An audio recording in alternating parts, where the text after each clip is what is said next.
если проблема компании заключается только в Харламенке и Перроне, я, Перрон Степан Георгиевич, ответственно заявляю очередной раз, это уже, наверное, раз 20 уже, я заявляю, что я написал заявление в наблюдательный совет и указал, что я могу освободить занимаемую должность директора телевидения, и указал, какая у меня просьба. У меня просьба, чтобы мы с госпожой Харламенко вместе ушли с компании, и пусть объявляют новый конкурс, пусть новые люди приходят, и, может быть, они смогут разрядить эту обстановку, которая создалась в компании. Я здесь могу вам констатировать факт, исполняя обязанности, наблюдательным советом мне было поручено обратиться в Счетную палату Республики Молдова.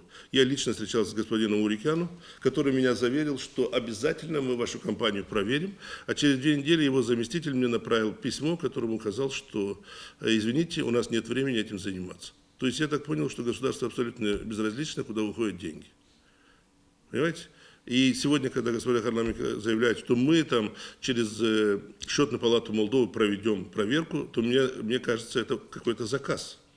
И результаты этой проверки будут далеко не действительными. По этой причине я считаю, что у нас есть лицензионная организация, и она не одна в Кишиневе. Пожалуйста, провести этот аудит и все. И тем самым исключить весь период, начиная с господина Харламенко, заканчивая моим периодом, когда я сложил полномочия. И тогда, может быть, мы получим какой-то обобщенный документ, который покажет по годам, как тратились средства и насколько они эффективно тратились. Об эффективности я могу только условно сказать по документам. Значит, 92 тысячи лей по документам, которые я в компании нашел, справляли 25-летие ГРТ, из которых только 45, которые есть в мониторе официал, были представлены КСТР Республики Молдова. Все остальные деньги были с компанией. И я задавался себе вопросом, насколько правильно мы справляем день рождения компании ГРТ. Вот у меня есть документ, я вам дам ее просто на обозрение, вы можете ее сфотографировать. Вот здесь есть документ, значит, компания ГРТ 21 августа 1990 года. Только в этом году, 21 августа, компания ГРТ исполнилось 25 лет. А мы почему-то ее справляем 29 декабря 2014 года. И тех людей, которых сократили, и тех людей, которые сами уволились. И есть одно лицо, которого уволил я лично, это юриста компании, который 17 дней отсутствовала во время отпуска и не смогла предоставить документ, подтверждающий, что она где-то была. Она была 61 день в отпуске. Интересный отпуск, да? 61 день. Там разные фокусы. Компания ГРТ вообще всегда был фокус. Выходишь на 4 дня в отпуск, потом 10-12 дней больничный, потом опять отпуск, потом опять больничный, и потом уже выходим на работу. Такое было. Это практика, я посмотрел. 38 больничных за январь, февраль, март. 38 больничных. А тут уже перешагнуло. 61 день. И я спросил, первое, что я сделал, когда она пришла с отпуска, я попросил представить документы, которыми она апеллирует. И она написала мне объяснительный, что сложившаяся практика компании, то есть практика, не закон, можно не приходить, можно с отпуска уходить туда-сюда и не подтверждать документально. К сожалению, это говорит о том, что трудовая дисциплина компании хромала.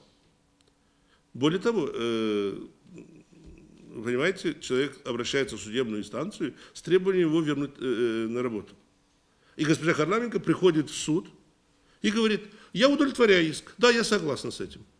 А вы знаете, к чему это доводит? Вот сегодня у нас 4 часа процесс с еще 4 такими интересными ребятами компании, которые были сокращены.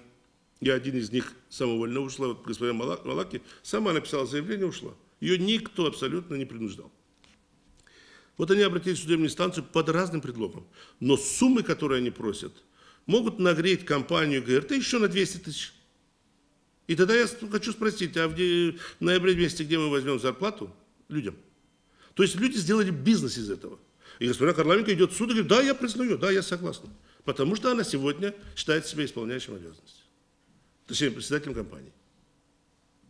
Такая ситуация может привести, потому что у нас есть и бывший директор, господин Гайдажи Виталий Петрович, который тоже подал заявление на отставку наблюдательному совету, был освобожден от занимаемой должности. Сегодня он тоже просит сумасшедшие деньги, вы дайте мне. И Харламов говорит, я вам удовлетворю, я соглашусь с вашим иском, и компания заплатит эти деньги. Новая форма заработка. Насколько у меня есть информация, в декабре месяце с Чимишлей, где испытывали 36-й канал цифровой, а у нас аналоговый, то по требованиям Министерства информационных технологий, когда включается цифровой канал, аналоговый должен прекратить свое вещание.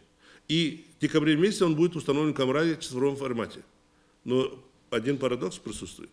Там нету ГРТ в этом канале. То есть не продумали еще давно этот вопрос. Все кричали. Вопросы Гагаузии будут учтены в этом вопросе, и Гагаузия не пострадает. Я вам скажу, что Гагаузия пострадает в цифровом телевидении. И это не только связано с тем, что мы действуем или бездействуем. Интересы Гагаузии давно уже не учитываются. То есть если знали, что 36-й канал на ГРТ в Камрате, зачем было его отдавать телекоммуникациям Молдовы? Оставьте ее Гагаузии, для телекоммуникаций сделайте другой канал. Нет, они именно это собрали у нас. И в декабре мы вынуждены прекратить. То есть Камрадский район остается без вещания. Опять наступает на те же грабли, что было до сих пор. То есть, придя, сразу начинает опять нарушать. И все эти люди, которые были уволены по сокращению, они сегодня на работе и якобы выполняют какие-то функции. Они целыми днями сидят в компании. Я там каждый день, пожалуйста, я их вижу в коридоре, они сидят, эти люди. Что они там делают в компании? Какую функцию выполняют? Без понятия. Вот только я поэтому запросил по Маринову, приказ попросил запись трудовой книжки. Я хочу увидеть, кто он такой, как его принимал, кто принимал его на работу, какие материальные ответственности. Я директор телевидения, я хочу узнать, этот человек будет нести ответственность в случае, если что-то произойдет. На машине Демпартии заезжаем на работу, извините, что партия, что ли, купила наше телевидение, я не могу понять. Я, например, будучи исполняющим обязанности, я не позволял себе, чтобы какая-то партия преобладала там. Все были равны, все приходили на все программы, и никогда не было проблем. Вот пусть журналисты мне скажут, кто-нибудь, что я кому-то указал, кто должен прийти на передачу, и какая бы должна быть тематика. Сегодняшнюю пресс-конференцию я даю для того, чтобы обратить на это внимание, чтобы органы обратили внимание, что выход из положения путем вмешательства в пределах закона. Я не говорю о том, что должно быть какое-то давление, в пределах закона. Надо посмотреть, что нужно сделать для того, чтобы этой картине дать какую-то раскрытую развертку, чтобы люди знали, в чем проблема. Я вам скажу, что я сейчас выйду, через час зайдет ваш господин Харламов тоже за этот стол, расскажет что-то другое, и люди скажут, слушайте, непонятно, два лица вроде занимали одну и ту же должность, а говорят о разных вещах. Я хочу сказать, что мое видение я вам рассказал. Если у госпожи Харламова есть другое видение, пусть расскажет. Проблема заключается в другом. Оценку нашим видением должен дать третье лицо, независимое. Понимаете? То есть вот этого я добиваюсь, чтобы это была какая-то независимая оценка органа, который имеет там определенные лицензии, чтобы дать такую оценку.